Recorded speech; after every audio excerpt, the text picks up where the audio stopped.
Does the morning greet you with an ache deep in your lower back, a stiffness that seems to set in before your day has even begun? If so, you are not alone. I have been there myself. It began subtly for me. A little morning stiffness I dismissed as just a part of getting older. But soon, the whispers of discomfort grew louder. Sitting for too long became a painful chore. Bending to tie my own shoes felt like a monumental effort. Slowly, I began to retreat from the activities I loved, shadowed by the constant fear of that one wrong move that would send my back into spasm. I had resigned myself to a life of painkillers, awkward stretches, and the occasional visit to a therapist. I thought this was simply my new reality, but I was wrong. What truly changed everything wasn't an expensive gadget or a complicated gym routine. It was the discovery of 4 simple movements, performed right on my own living room floor. No equipment, no hype, just a return to fundamental strength. In the moments to come, I will guide you through these exact 4 movements that helped me reclaim my freedom. And if you stay with me, they may just do the same for you. Pay close attention to the first one. It's the most underrated yet powerful core movement that almost no one talks about. If you have ever felt that your body is too far gone to heal, I want you to know that it is not. Take a moment to leave a comment below and let us know where you are joining us from. Let's see just how many of us are walking this path together. Our first movement is called the dead bug. It is here we rebuild our core and reclaim control. I'll be honest, when I first saw the dead bug, I laughed. I thought, there's no way this silly-looking exercise can help my back. But by the 3rd repetition, I wasn't laughing. I was sweating. Not because it was difficult, but because I felt a stir in muscles that had been dormant for years. You see, most of us don't realize how much control we've lost over our core. Not the six-pack abs on the surface, but the deep, stabilizing muscles that keep us balanced and pain-free. After 50, especially if you've lived with back pain, your brain begins to compensate, shifting the body's stress onto your spine instead of its true center. The dead bug gently corrects this. Here is how it is done. Lie on your back with your arms extended straight up toward the ceiling. Bend your knees to a 90-degree angle, stacking them directly above your hips. Now, engage your core. Imagine gently drawing your navel toward the floor, keeping your lower back flat against the ground. Slowly lower your right arm and your left leg, stopping just above the floor. Return to the start and then switch sides. Aim for 6 to 8 slow, controlled repetitions on each side. A word of advice. If you feel your back begin to arch, you've lost the engagement. Reset and begin again. If it feels like too much, start with just the arms or just the legs. The goal is not speed, it is reconnection. After just 1 week of adding this to my routine, something shifted. I found myself bending over with confidence, getting out of a chair without bracing myself. I could actually feel my core working with me, no longer leaving my back to carry the entire load. This one movement unlocked everything else. You would be astonished how much easier walking, standing, and even sleeping becomes when your core finally steps up to do its job. But as powerful as this is, our next movement holds the secret to truly turning off back pain. It is so simple, I almost skipped it, and that would have been a profound mistake. Our second movement is the glute bridge. Here, we shift the load and free the spine. Let me share a secret that no one told me in my 40s. Your back pain might not be a back problem at all. I know that's a bold statement. But what if your spine is simply exhausted from doing extra work because another part of your body has stopped doing its job? For me, that something else was my glutes, the powerhouse muscles of the hips designed to handle the load of our daily movements. But after years spent seated at a desk, slouching, and barely using them, mine had fallen into a deep slumber. The result? My lower back was picking up all the slack, and it was screaming in protest. This is where the glute bridge came in, a movement so simple I nearly dismissed it. Do not let its simplicity fool you. This one exercise rewired the way my entire body moved. Here is how you perform it.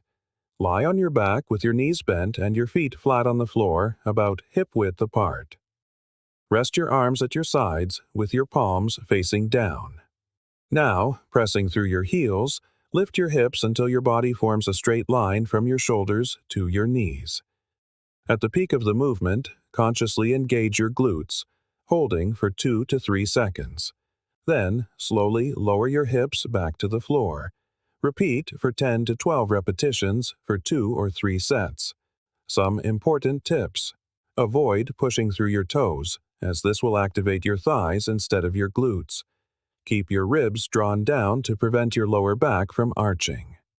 At the top, focus on the quality of the squeeze, not the height of the lift. At first, I felt almost nothing. My brain had forgotten how to communicate with those muscles, but within a few sessions, I started to notice it. A warm, solid feeling of activation. My hips felt more stable, my back less tight. And, for the first time in years, I could stand up without clenching my spine. This wasn't just about building strength. It was about reprogramming my body's movement patterns. Walking became smoother. Stairs felt lighter. I was finally shifting the workload back where it belonged. And here's the magic. When your glutes turn on, your back can finally relax. It's like giving it a long overdue vacation after years of thankless overtime. Now, if you have ever felt like your spine was stuck, locked up, and rigid, then you will want to pay close attention to our third exercise. It's the one that unlocked my spine, one breath at a time. Our third movement is the cat-cow stretch. Here, we unlock the spine with every breath. There was a time when my back didn't just hurt, it felt stuck. I don't mean sore muscles or tight hips. I mean every twist, every bend. Even just reaching for the remote felt like my spine had rusted into place, forgotten the very language of movement. That is when I discovered the cat-cow stretch. I used to think it was just a slow, gentle yoga pose, more for show than for substance. But after truly trying it, giving it my full attention, I realized it was exactly what my body was crying out for. It wasn't a workout. It was a wake-up call. This movement gently mobilizes your spine, reintroducing fluid motion between each vertebra. And, crucially, it connects your body to your breath, something most of us haven't consciously done in years. Here is how to begin. Start on all fours, with your hands directly under your shoulders and your knees under your hips. As you inhale, gently arch your back, lifting your tailbone and your chest toward the sky. This is the cow position. As you exhale, round your spine, tuck your chin to your chest, and draw your navel upward. This is the cat position. Flow between these two poses for 10 to 15 slow repetitions, allowing your breath to be your guide. Not fast, not forced, just fluid, conscious motion. A few key tips. In the cow pose, avoid collapsing into your lower back. Keep your shoulders drawn away from your ears. And above all, let your breath lead the movement. That is the secret. After just a few sessions, something changed. I could twist more easily, reach without bracing myself, and, best of all, I felt lighter, not just physically, but mentally. It was as if my spine and my mind had been carrying a weight they no longer needed to bear. This stretch didn't just loosen my back, it reconnected me to my body. It was a gentle reminder that healing isn't always about pushing harder. Sometimes, it's about slowing down and giving your body permission to move again. And speaking of slowing down, our fourth and final exercise isn't just about mobility. It's about release, relief, and a profound sense of calm that might just help you sleep better tonight. Our fourth movement is child's pose. Here, we release years of tension. There is a kind of tightness that doesn't show up on any medical scan. You cannot stretch it out with brute force. It doesn't scream. It whispers. It is a tension that builds up over the years, through stress, through stillness, through bad sleep, and long worries. That was the kind of tightness I carried deep in my lower back, and no amount of muscle work could touch it. Until I rediscovered child's pose. It is not a fancy posture. In fact, it looks as if you are doing nothing at all, but that is precisely where its power lies. It is a moment where your body finally hears the message, I am safe now, I can let go. Here is how you find this release. Begin on all fours. Slowly sit your hips back toward your heels. Extend your arms forward, with your palms flat on the floor. Allow your forehead to rest gently on the ground or on a cushion if that feels better. Breathe deeply into your back, and as you exhale, feel your chest melt toward the floor. Hold this for 30 to 60 seconds. Repeat this for 2 or 3 rounds. Why is this so important? It gently decompresses your spine without any pulling or forcing. It stretches the tight muscles in your hips, back, and shoulders all at once. And most importantly, it activates your parasympathetic nervous system, your body's natural calm down mode.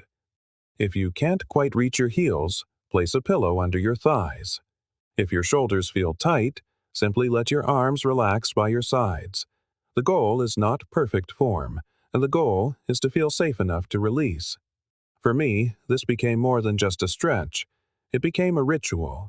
I would end my day in this pose, with the lights low, breathing slowly, letting the day's tension drip away like water off my back. Some nights I would stay there for minutes, because for the first time in years, my back wasn't bracing for the next movement. It was simply resting, as if it had been waiting for permission all along. If you've made it through all 4 exercises, you're not just stretching. You are rebuilding trust with your body. But before you begin, there is one important thing we must discuss: a gentle word of caution. While these movements are gentle, they are not for everyone. If you are currently dealing with severe back pain, sciatica, and have had recent spinal surgery, or have been diagnosed with conditions like spinal stenosis or osteoporosis, please consult with your doctor or physical therapist first. Your body may need a different approach or specific modifications. And please remember, pain is a signal, not a challenge to be overcome. If anything feels sharp, numb, or simply wrong, stop immediately. These exercises are about healing, not hurting. Start slowly, listen to your body, and when in doubt, seek professional guidance. You are not behind. You are simply being wise about your recovery. You are not too old. You are just one habit away. If there is one thing I have learned on this journey, it is this: you are not broken. You are just out of sync. For years, I believed that pain was my new normal. I thought aging meant slowing down, sitting on the sidelines, and missing out on moments with my family. But what I truly needed wasn't another pill or a quick fix. I needed to move. I needed to reconnect with my body, one simple exercise at a time. These 4 movements may seem small, but when done consistently, they unlock something much bigger: confidence. The kind of confidence that lets you walk tall, sit comfortably, and move through your life without fear. You don't need a perfect body, a gym membership, or fancy equipment. You just need a floor, a few minutes, and a little patience with yourself. Try these exercises for 7 days straight. That's it. Just 1 week. Pay attention to how you feel each morning, not just in your back, but in your entire mindset. Something will shift. And if you have made it this far, I would love to hear from you. Please drop a comment below. Tell me which of these movements resonated with you, or what activity you are hoping to get back to. Your story might be exactly what someone else needs to hear today.